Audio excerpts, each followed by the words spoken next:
நம்ம எப்போதுமே இளமை தோற்றத்தை தக்க வச்சுக்கிறதுக்கு ஆமணக்கு எண்ணெயை எப்படிலாம் பயன்படுத்தலாம் அப்படின்றத நம்ம தெரிஞ்சுக்கலாம். ஆமணக்கு எண்ணெய் அப்படின்னா விளக்கெண்ணெய்னு சொல்லுவாங்க, ஆங்கிலத்தில் கேஸ்டர் ஆயில்னு சொல்லுவாங்க. ஆமணக்கு எண்ணெயை அழகு பராமரிப்பில் பயன்படுத்துறதுனால நம்மளோட சருமம் அழகாகும், நம்மளோட கூந்தல் நல்லா பொலிவாக இருக்கும். நம்ம கூந்தல் நல்லா பளபளப்பாக ஷைனிங்காக இருக்கணும் அப்படின்றதுக்காக கெமிக்கல் கலந்த ஹேர் கண்டிஷ்னரை உபயோகப்படுத்துகிறோம். அப்படி பயன்படுத்துறதுனால நம்மளுக்கு நிரந்தர தீர்வே கிடையாது. அப்போதைக்கு பளபளப்பாக இருக்கும், மறுபடியும் நம்மளோட முடி வறண்ட மாதிரி தான் இருக்கும்.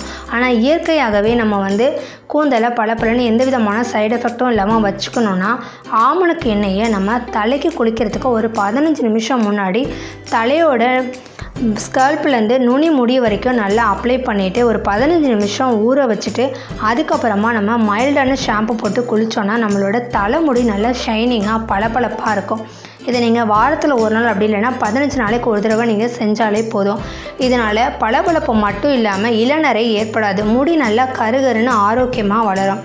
அதுக்கப்புறமா முகத்தை எப்படி பளபளன்னு வச்சுக்கலாம் அப்படின்னு பார்த்தீங்கன்னா, 1 ஸ்பூன் எலுமிச்சப்பழ சாறில் 1 ஸ்பூன் விளக்கெண்ணெயை நல்லா கலந்து முகத்தில் தடவி ஒரு அரை மணி நேரம் ஊற வச்சுட்டு அதுக்கப்புறமா கழுவிட்டோன்னா முக சுருக்கங்கள் நம்மளுக்கு ஏற்படவே ஏற்படாது. நிறைய பேருக்கு முகம் நல்லாயிருக்கும், கை விரல்கள் கை உள்ளங்கையெல்லாம் பார்த்திங்கன்னா சுருக்கங்கள் இருக்கும்.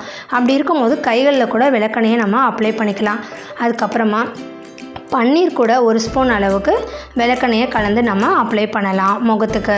அப்புறம் மஞ்சள் தூள் 1 ஸ்பூன் மஞ்சள் தூளோட விளக்கெண்ணெய் கலந்து அப்ளை பண்ணலாம். எந்த பேக்காக இருந்தாலுமே ஒரு அரை மணி நேரம் ஊற வச்சுட்டு அதுக்கப்புறமா நம்ம முகத்தை கழுவிக்கலாம்.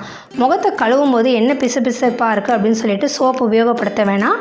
கொஞ்சம் நேரம் கழித்து ஒரு மணி நேரம் கழித்து நீங்கள் சோப்பு உபயோகப்படுத்திக்கோங்க. முதல்ல கழுவும் போது வெறும் தண்ணியில் மட்டும் கழுவிக்கோங்க.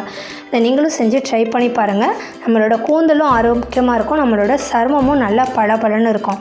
இந்த வீடியோ உங்களுக்கு பிடிச்சிருந்ததுன்னா லைக் பண்ணுங்கள்.